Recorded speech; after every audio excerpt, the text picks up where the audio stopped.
Hi, welcome. This is Arthur Oma of the Black Titanic. Hit that like button, share and subscribe. Remember, eagles flies with eagles. All right now, hit the like button, share and subscribe. This is Arthur Oma.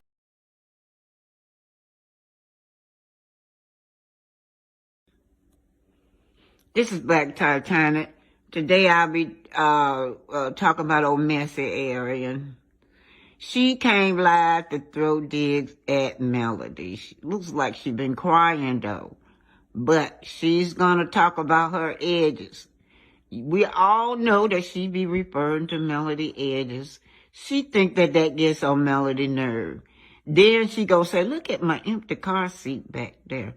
Knox not in the car seat, something like that. Y'all see the car seat, Knox not in the car seat. Then she gonna say his daddy bought the car seat. So she's letting Arian know, not Arian, she's letting Mill know, I got a baby by your man. She's cleaning it up, y'all. Watch her. Watch her, y'all. Listen. Y'all hear that? Put it back.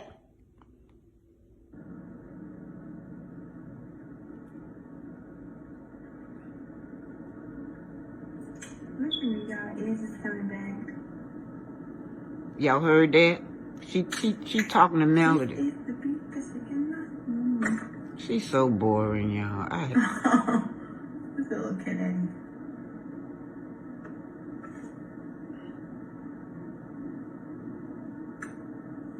Lord Jesus, this egghead. Do I have to watch? You see that car seat? You know the car right now.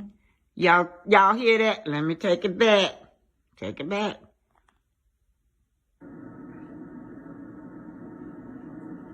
Tea time.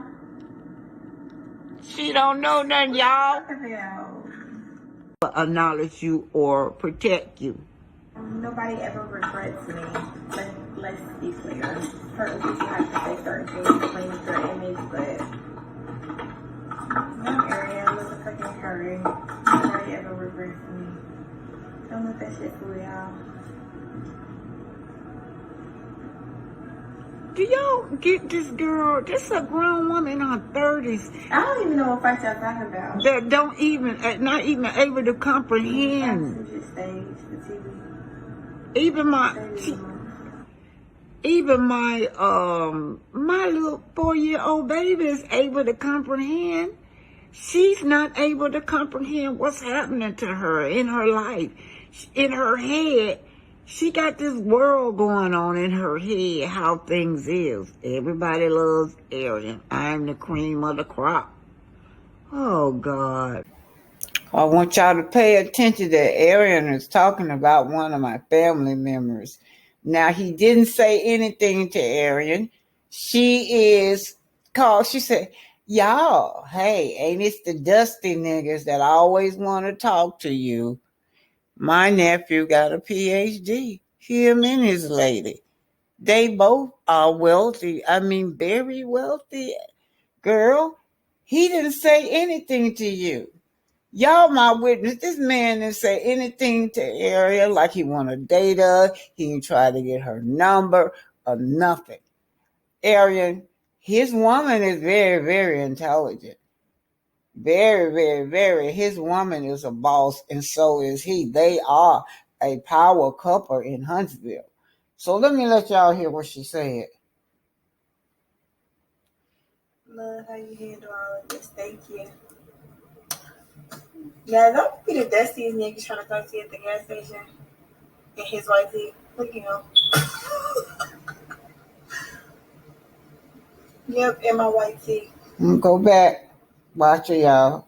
She talking about my nephew. The man got it. Talk to you at the gas station in his white tee. Did y'all see him say anything to her? That's the culture of Huntsville, y'all. Everybody is friendly in Huntsville. He was looking around to see if she gonna speak. Most everybody be, hey, how you doing? Hey.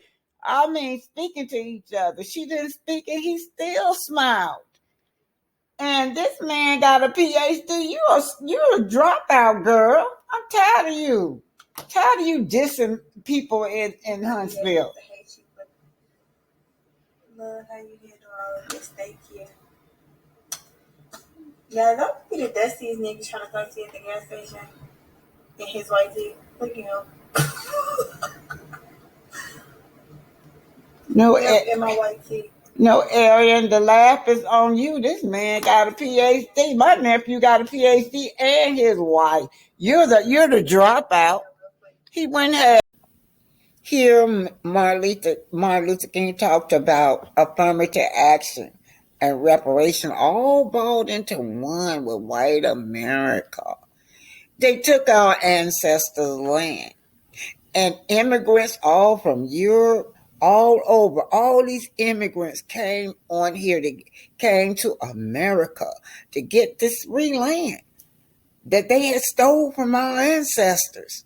So when you guys look at all this land and all these big fancy houses that these white people got and all this generation of wealth, they didn't work for it. They never worked for anything. It was given to them. Affirmative action. Give it to them. Reparation. They stole from our ancestors and killed our ancestors and gave to the white Europeans. Now, let me tell y'all something. Back in the 60s during the Civil Rights Movement, when we talked about affirmative action, right? They turned around and made a new rule. Well, now, the white woman deserves affirmative action because she's considered a minority. So the white woman was the one getting affirmative action. We never did get affirmative action.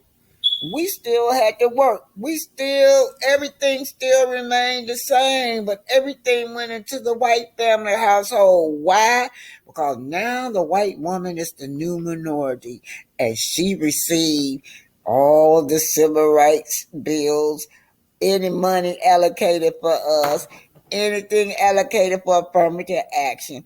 And also, I like to tell y'all, I hope I'm making sense, y'all. Also, I like to tell y'all that 99% of people on welfare has always been white people. All right, here's Martin Luther King, y'all. Was giving away millions of acres of land in the West and the Midwest, which meant that there was a willingness to give the white peasants from Europe an economic base. And yet it refused to give its black peasants from Africa, who came here involuntarily in chains and had worked free for 244 years, any kind of economic base. And so emancipation for the Negro was really freedom to hunger. It was freedom to the winds and rains of heaven. It was freedom without food to eat or land to cultivate, and therefore it was freedom and famine at the same time. And when white Americans tell the Negro to lift himself by his own bootstraps, they don't look over the legacy of slavery and segregation. I believe we ought to do all we can and seek to lift ourselves by our own bootstraps. But it's a cruel jest to say to a bootless man that he ought to lift himself by his own bootstraps. And many Negroes, by the thousands and millions, have been left bootless as a result of all of these years of oppression and as a result of a society that deliberately made his color a stigma and something worthless and degrading. Apart from wanting to live better, which all of us want to do, to raise one's children in a better way, to be better, does the Negro in America know what he wants to be? So I'm picking back after that. I want reparation for our children, you guys. Congress, Biden, Jim Crow Biden, the same one y'all people voted into this office. He was the one against the civil rights movement. He was against anything that would benefit black people. He have been writing policies in place against black people ever since I can remember. And then you guys go vote for him. This is just crazy. But anyhow, Martin Luther King said it best. How can a man pull himself up from bootstring if he's bootless. The dream that I had that day has in many points turned into a nightmare. Now, I'm not one to lose hope, right? Y'all hear what he said? The dream that he said, I have a dream speech, has turned into a nightmare. Earlier, y'all heard he said that, it was like a burning bush. Let me tell y'all something. They don't, white America never played this part. This man, the Martin Luther King that y'all know that turning the other cheek, that was long over with because he reunited with Malcolm X and the Panther Boo. And shortly after that, they killed that man because that man said that, hold it. I have a dream speak where y'all turning the other cheeks. That have become a nightmare, and we gotta change this around. Keep on hoping. I still have faith in the future. But I've had to analyze many things over the last few years, and I would say over the last few. Thank God once more for allowing me to be here with you. Several years ago, I was in New York City autographing the first book that I had written. While sitting there autographing books, the minute black woman came up, the only question I heard from her was, "You Martin Luther King?" And I was looking down writing, and I said, "Yes." The next minute, I felt something beating on my chest. Before I knew it, I had been stabbed by this demented woman. I was rushed to Harlem Hospital. It was a dark Saturday afternoon. That blade had gone through, and the x-rays revealed that the tip of the blade was on the edge of my aorta, the main artery. And once that's punctured, you're drowned in your own blood. That's the end of you. It came out in the New York Times the next morning that if I had merely sneezed, I would have died. Well, about 4 days later, they allowed me, after the operation, after my chest had been opened and the blade had been taken out, to move around in the wheelchair in the hospital. They allowed me to read some of the mail that came in, and from all over the states and the world, kind letters came in. I read a few, but one of them I will never forget. I had received one from the president and the vice president. I've forgotten what those telegrams said. I received a visit and a letter from the governor of New York, but I've forgotten what that letter said. But there was another letter. It came from a little girl, a young girl, who was a student at the White Plains High School. And I looked at that letter, and I'll never forget it. It said simply, "Dear Dr. King, I am a 9th grade student at the White Plains High School." She said, "While it should not matter, I would like to mention that I'm a white girl. I read in the paper of your misfortune and of your suffering. And I read that if you had sneezed, you would have died. I'm simply writing you to say that I'm so happy that you didn't sneeze. And I want to say tonight, I'm glad that I didn't sneeze. I'm so glad that I didn't sneeze. But I want to say that I'm so happy that I didn't sneeze. Because if I had sneezed, I wouldn't be around here in 1960s. If I had sneezed, I wouldn't be around here to see the students all over the South standing up over the lunch counters. And I knew as they were standing in, that they were standing up for the American dreams. If I had sneezed, I wouldn't be here in 1961 if I had sneezed. When we decided to take a ride to freedom, when we decided to take a ride to freedom to end racial segregation, we decided to take a ride to freedom to end racial injustice. Oh, if I had sneezed. If I had sneezed, I wouldn't have been around here in 1962 if I had sneezed. I wouldn't have seen the Negro in Albany, Georgia. I wouldn't have seen men and women straighten their backs up. And whenever a man or woman straightens their back up, whenever a man or woman straightens their back up, they are going somewhere. Because a man can't ride your back unless it's bent.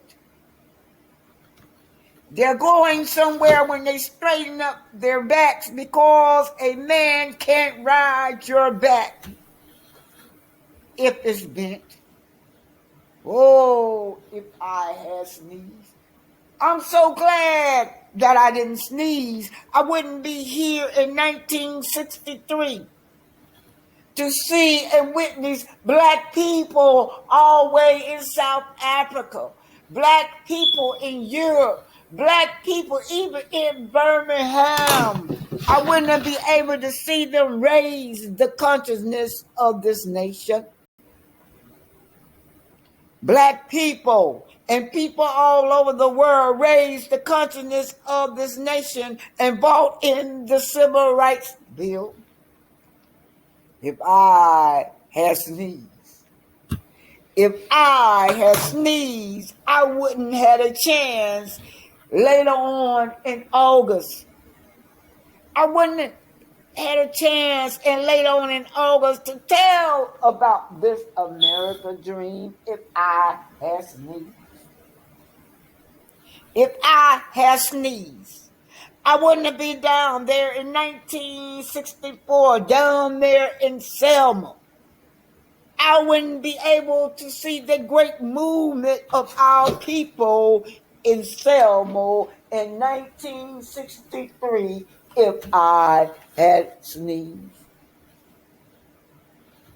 But we got some difficult days ahead. If I had sneezed, I wouldn't have a chance to tell y'all later on in August about a dream that I had. I wouldn't be able to tell you guys about the dream that I had. I wouldn't be down in Selma in 1962 to see the great movement there. If I had sneezed, I wouldn't have been able to see the great movement. Then I was there in Memphis, Tennessee. In 1963, if I would have had sneezed, I wouldn't have been able to see the brothers and sisters coming together and rally around the suffering in the community if I had sneezed. If I had sneezed, it really don't matter now. Oh, but it really don't matter what happened to me now. I left Atlanta early that morning, and then the plane was delayed. But the pilot said over the intercom, "Hey, Martin Luther King, don't worry about nothing. We got this plane secure. We got everything secure." But if I would have sneezed, I wouldn't have been able to go into Memphis, Tennessee, and even hear about the Ku Klux Klansman's threat. Those of you was worried about me, about the threat that these white boys were saying they were going to kill me. If I had sneezed, I wouldn't have been able to witness that. I wouldn't have been able to witness the love from you guys if I had sneezed. It really don't matter now. It really don't matter, and don't worry about me, because we got some difficult days ahead. Did you hear me? I said we got some difficult days ahead. It really don't matter with me now. It really don't matter, because I've been to the mountaintop. It really don't matter, because I've been to the mountaintop. I've been to the mountaintop, and I don't mind like anybody else. I would love to live a long life. I would love to have longevity has its place. But I'm not concerned about it now. I'm not worried about anything. I just want to do God's will if He allow me to do it. I've been to the mountaintop, and I looked over. I said I've been to the mountaintop, and I looked over, and I'll sing the promised land. I may not get there with you. I said I may not get there with you, but I'm coming. I've been to the mountaintop. I'll sing the glory. But that don't stop now. Strangely enough, I would love to turn to the Almighty God and say and love to see the coming century. But it don't matter now.